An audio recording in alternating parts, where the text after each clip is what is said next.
الحمدللہ رب العالمین الصلاۃ والسلام علی رسولہ الامین وعلی آلہ وصحبہ اجمعین وعلی من تبعہم بإحسان الی یوم الدین اما بعد فقد قال اللہ تعالی فی القرآن المجید اعوذ باللہ من الشیطان الرجیم بسم اللہ الرحمن الرحیم الم تر کیف فعل ربک باصحاب الفیل الم یجعل کیدہم فی تضلیل وارسل علیہم طیرا ابابیل ترمیہم بحجارۃ من سجیل فجعلہم کعصف مأکول صدق اللہ مولانا العظیم۔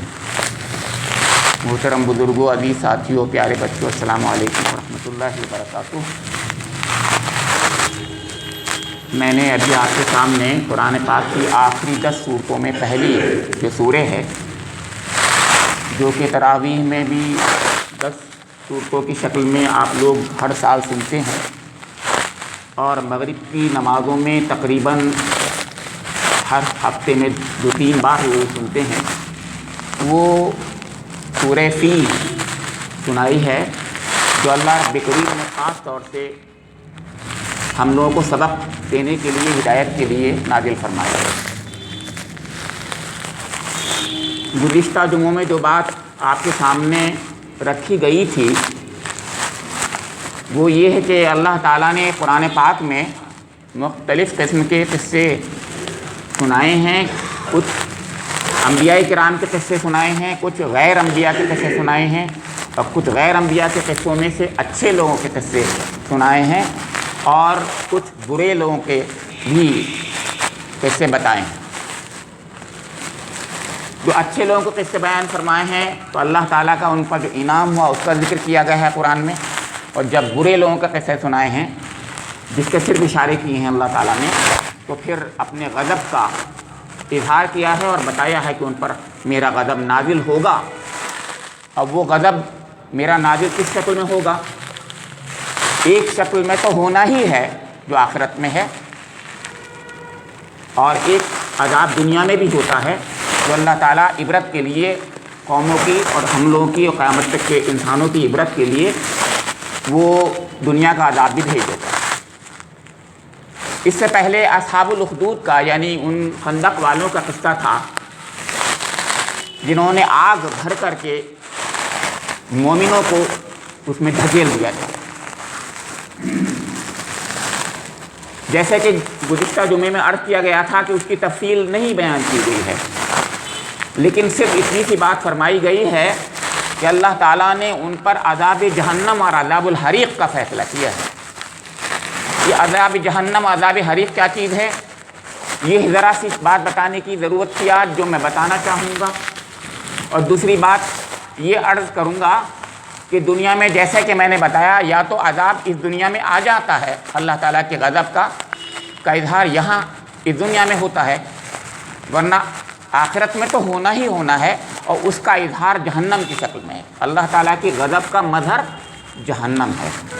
لیکن اصحاب الاخدود کے بارے میں جو اللہ تعالیٰ فرماتا ہے کہ ان الذین فتنوا المؤمنین والمؤمنات ثم لم یتوبوا فلہم عذاب جہنم ولہم عذاب الحریق، کہ جنہوں نے ہمارے نیک بندوں کو ظلم و ستم کا شکار بنا لیا تو ان کے لیے عذاب جہنم ہے، عذاب الحریق ہے۔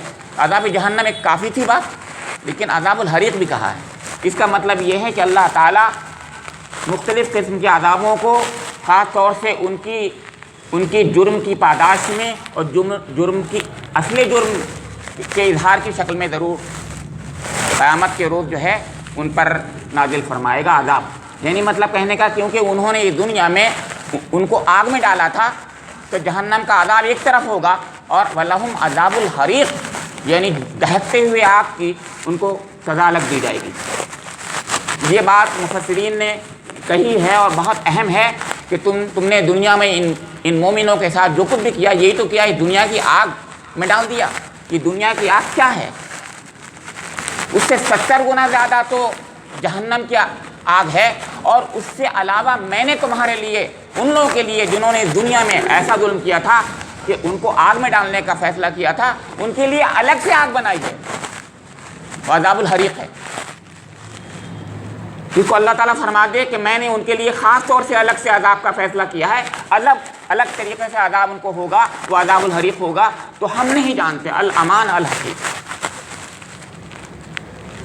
لیکن جیسے کہ گزشتہ جمعے میں نے بتایا کہ کوئی بھی تفسیر سے ثابت نہیں ہوتا کہ ان پر اصحاب الاخدود پر دنیا میں عذاب آیا، قرآن کی آیات میں بھی کہیں ذکر نہیں ہے۔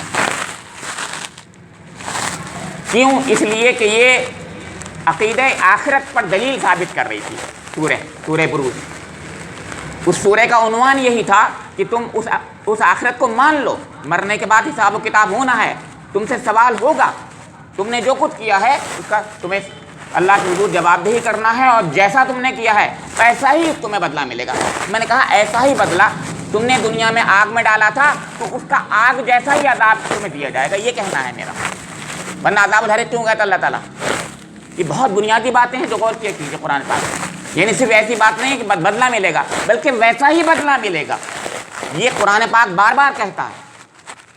قرآن پاک کی جتنی آیات آپ غور سے پڑھیے گا تو اندازہ ہوگا آپ کو بدلہ ویسا ہی ہوگا جیسے دنیا میں انسان نے کیا۔ ویسے سے مراد یہ نہیں ہوتا کہ برائی کا بدلہ برا ہوتا ہے، بلکہ تشبیہ میں اور تمثیل میں بھی وہی ہوگا۔ اس کے لیے الگ سے میں سورہ لہب کی جب تفسیر کبھی بتاؤں گا آپ کو انشاءاللہ، تو اس پہ الگ سے انشاءاللہ بحث ہوگی، بتاؤں گا کہ وہ الگ بات کیا ہے۔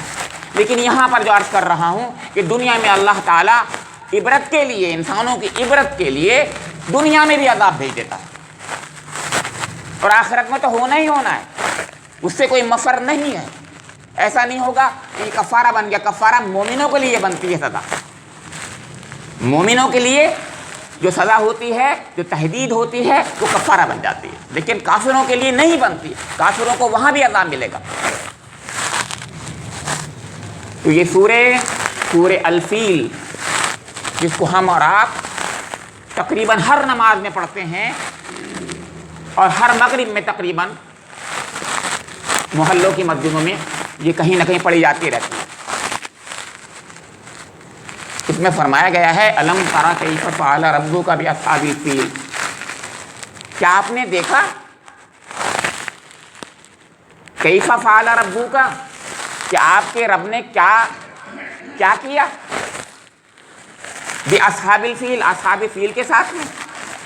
آپ نے دیکھا، کہ آپ نے دیکھا سے مراد بظاہر تو ایسا لگ رہا ہے کہ حضور نبی اکرم سے فرمایا جا رہا، کیونکہ حضور خطاب ہوتے ہیں، ربکا میں بھی خطاب حضور ہی ہے ویسے لگتا، لیکن ہر شخص خطاب مخاطب ہوتا ہے قرآن کا، قیامت تک کے لیے ہر شخص مخاطب ہے قرآن کا۔ یہ بات بہت اہم ہے جو ہمیں یاد رکھنی چاہیے، میں اور آپ سب مخاطب ہیں قرآن کے۔ جب علم ترا کہہ رہا ہے قرآن پاک تو مجھ سے کہہ رہا ہے، آپ سے کہہ رہا ہے، ہر شخص سے کہہ رہا ہے، قیامت تک کے ہر انسان سے کہہ رہا ہے۔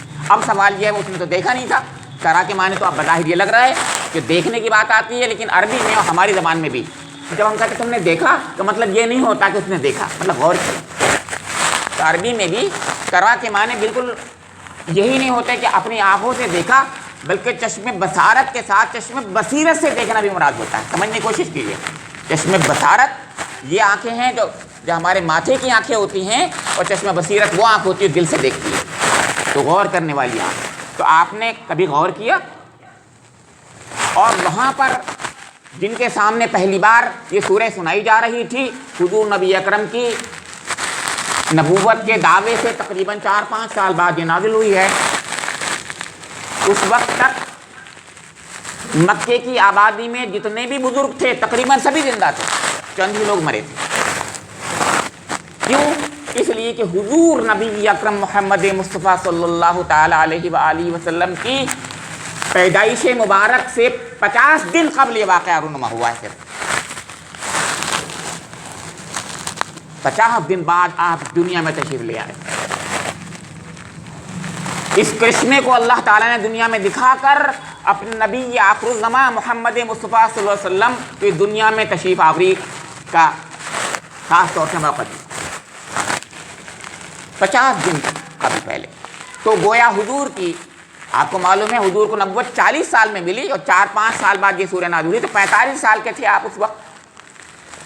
تو جو لوگ اس وقت 50 سال کے تھے یا 52-53 سال کے تھے، وہ سب خوب جانتے تھے کہ واقعہ کیا تھا۔ 6-7 سال میں سب جانتے ہیں، ان کو یاد رہتا ہے خوب۔ اور کتنے لوگ 60-65 مجھ جیسے ہوں گے 70-75 کے بھی ہوں گے. انہوں نے جوانی کی حالت میں دیکھا تھا, نوجوانی کی حالت میں کسی نے دیکھا تھا, کسی نے اچھی خاصی عمر کے ساتھ دیکھا تھا. تو گویا تقریباً آدھی آبادی تقریباً ایسی تھی جوان اور جوانوں سے اوپر والی جو کہ جانتی اس واقعے کو. تو علم ترا کہنا غلط تو نہیں ہے ان کے لیے کہ تم نے تو دیکھا ہی تھا, کیونکہ جب اکثر آبادی دیکھنے والی تھی تو اکثر کہنے میں جو ہے تمام تقریباً شامل ہو جاتے ہیں, جو نہیں دیکھے وہ بھی شامل ہو جاتے. تم نے دیکھا, تو یہاں بچے بھی ہیں انہوں نے تو نہیں دیکھا ہوتا ہے, لیکن کہتے ہیں آپ نے دیکھا, اس کے معنی یہی ہوتا ہے. تو دو باتیں ہوئیں. علم ترا کے معنی دیکھنے سے مراد وہ بھی تھا کہ جنہوں نے حقیقت میں دیکھا تھا واقعہ یہ, اور دیکھنے سے مراد یہ بھی ہے کہ تم نے غور کیا اس واقعے پر, کیونکہ معلوم سب کچھ واقعہ وہ ایسی حقیقت تھی جس سے انکار کوئی کر ہی نہیں رہا تھا. ایک شخص بھی انکار نہیں کر رہا تھا. وہ کیا انکار نہیں کر رہا تھا؟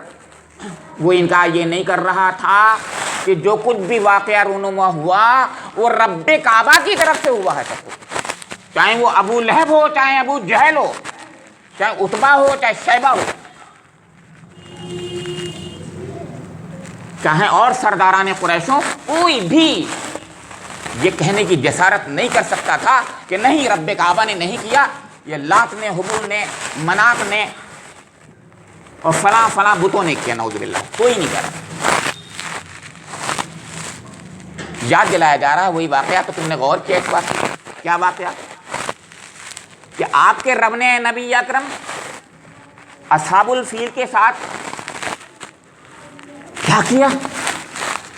اصحاب الفیل کہنا ہی کافی تھا, ہاتھی والوں کے ساتھ, کیونکہ عرب میں ہاتھی نہیں ہوتے, اونٹ ہوتے ہیں. ہاتھی وہاں پر جو ہے ایک عجوبہ ہے, لہذا اب ہاتھی والوں کا جب ذکر آ گیا تو ایک ہی دو بار واقعات ایسے بھی ہوں گے جو ہاتھی والوں کے ہونے ہوں گے, اور وہاں صرف ایک ہی تاریخی واقعہ تھا جو اس زمانے میں رونما ہوا تھا. لہذا یہ کہنا ہی کافی تھا کہ ہاتھی والوں کے ساتھ کیا کیا. اتنی لمبی چوڑی کہانی کی ضرورت ہی نہیں تھی, بتانا مقصد تھا, جو سبق دینا تھا وہ بتا دیا. کیا سبق تھا؟ اگلی آیت کا سبق,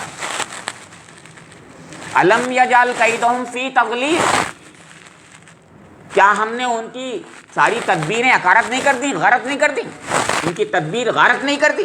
وہ کسی تدبیر کے تحت آئے تھے, کسی سازش کے تحت آئے تھے, اور سازش کیا تھی کہ خانہ کعبہ کو ڈھا دیں, جو اللہ کے نام سے منسوب اور منسوب ہے, جو بیت اللہ کہلاتا ہے, اللہ کا گھر. حالانکہ وہ سمپل سی پتھر کی دیواریں ہیں, چوکور ہے, اس میں نہ اللہ ہے نعوذ باللہ, نہ کچھ ہے, لیکن اللہ کے نام سے منسوب ہے. مقدس اس لیے ہو گیا, وہ اللہ کے نام سے منسوب ہے. یہ مسجد مقدس اس لیے ہے کہ اللہ کے نام سے منسوب ہے, ورنہ یہ بھی اور گھروں کی طرح دیواریں ہیں, اس کے پتھر ہے, سب کچھ ہیں, کوئی فرق نہیں ہوتا, صرف اللہ کے نام سے منسوب ہے, اس لیے مقدس ہے یہ, اور وہ مقدس ترین عمارت ہے. تو الم یجعل کیدہم فی تضلیل وارسل علیہم طیرا ابابیل, اور ہم نے ان پر بھیجے پرندوں کے غول ترمیہم بحجارۃ من سجیل, جو برسا رہے تھے سنگ گل کے پتھروں کے سنگریزے. یعنی سوچیے, پرندے اور پتھر, ان کی چونچ میں جتنے بھی بڑے پتھر آئے ہوں گے, چونچی بھی تو آئے ہوں گے, زیادہ لوگوں نے بتایا ہے کہ پنجوں میں بھی تھے, ٹھیک ہے پنجوں میں بھی ہوں گے. پتھر ہوتے ہیں, پتھر کوئی بڑا بھاری تو پتھر نہیں ہوتا, اور تفسیروں میں آتا ہے پتھر بڑے چھوٹے چھوٹے تھے, مٹر کے دانوں کے برابر تھے. اور مٹر کے دانوں کے برابر پتھر کیا کر سکتے ہیں؟ اللہ تعالیٰ فرما رہا ہے نہیں, میں چاہتا ہوں تو کیا کروا سکتا ہوں. دیکھو تو کیا کرایا کہ فجعلہم کعصف مأکول, ان کو کھایا ہوا بھس کر دیا, کھایا ہوا بھس کر دیا. یعنی وہ پتھر جب گرے تو وہ ایسے خطرناک طریقے سے انہوں نے اس فوج کے ہاتھیوں کو اور فوج کے لشکر کے افراد کو ختم کیا کہ بالکل بھس کر دیا. ابرہہ کی پور ختم ہو گئی. جاتا ہوا جب وہ وہاں پہنچا ہے، ثنا اپنے دارالسلطنت دارالحکومت پہنچا ہے تو بری حالت میں پہنچا ہے کہ پور ختم ہو چکی تھی. بعد میں آتا ہے کہ اس کا سینہ پھٹ گیا، وہ مر گیا. اللہ کا غضب ایسے ہوتا ہے.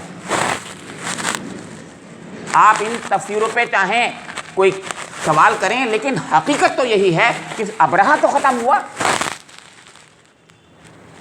وہ فوج تو ختم ہوئی، اس کا تو انکار نہیں کر سکتے، تاریخ سے تو انکار نہیں کر سکتے، ان روایتوں پہ انکار کر سکتے ہو چاہیں، لیکن اس سے تو انکار نہیں کر سکتے. میں ان عقل مندوں کی باتیں کر رہا ہوں جو بڑے ریشنلسٹ ہیں، میں ان کی بات کرتا ہوں، کبھی کبھی ان کی بھی بات کہہ دیتا ہوں. میں کہتا ہوں ٹھیک ہے، میں بہت سی باتیں نہیں مانتا، لیکن میں کہتا ہوں حقیقت کا تو انکار نہیں کر سکتے نا، تاریخ کا انکار تو نہیں کر سکتے نا.